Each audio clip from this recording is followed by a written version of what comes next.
France. Let's talk to Chris Parry. Chris, a very good morning to you. Morning. Good to talk to you. Thanks very much for joining us. Ukraine launched its largest drone strike on Moscow early on Wednesday, it says here, temporarily closing airports more than 1,000 miles away for fear of further attacks. They're getting quite brazen, the Ukrainians, aren't they?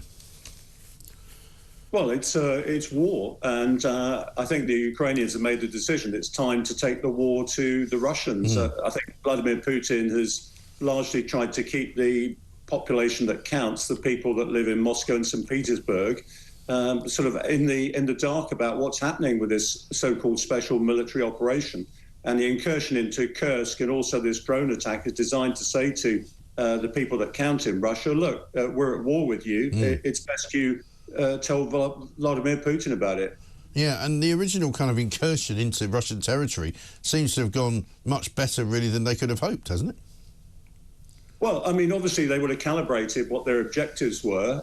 My sense is they'll stay just as long as they can, just to make the point that they're on Russian territory. Right. The reaction so far from the Russian government and military has been really quite poor. You know that 120,000 people have been evacuated. There's been a complete collapse in local civic order and law. You've even got Russians looting other people's homes and shops and everything like that. Right. So what it's saying is, look, you can't govern your own country. Why are you trying to take over ours? Yeah. And does it also point to a kind of tiredness and a kind of resignation almost of the Russian military, that, you know, they've lost an awful lot of soldiers, they're having to conscript people, and it's not the fighting force that perhaps we all thought it was? Well, as we used to say in the Navy, I think the Russian military is out to a clench just holding down Ukraine. Right. The fact they haven't been able to redeploy quality troops to actually deal with this incursion really is an indication of how stretched they are. What Ukraine is effectively saying is, look, if I can do this in Kursk, I can do it anywhere else, anytime I like. Yeah. The second message that's being sent by Zelensky is, don't let us down now. We're winning. You know, we can actually force a peace here. Now is not the time to duck away, as the Germans are, and they want to keep the Americans, of course, on board ahead of the US election. Yeah, and would that make NATO's view of supplying weapons any different? I mean, yesterday or the day before, I think it was, Vladimir Zelensky said that he was a bit worried about Keir Starmer, who seems to be sort of dithering slightly about what to do.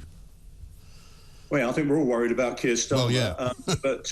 but no, you're absolutely right. He's trying to keep everybody in line and saying, look, you know, don't throw this away just at the point where we're making an impact on the Russians. My sense, Mike, is that towards the end of the year, at the end of the campaigning season, they're going to start talking anyway.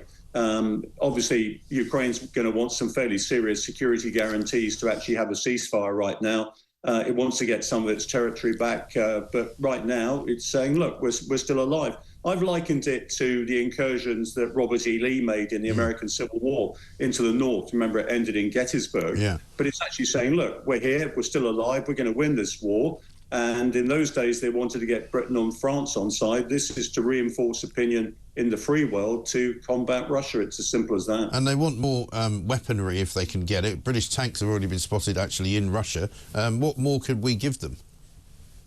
Well, I mean, I think we've just got to keep giving them credits on the financial side, but also anything else that's going to help them prevail against the Russians. I mean, the really good news is the Challenger's done pretty well. That's the Challenger 2. You know, we've got the Challenger 3 coming in, the British Army.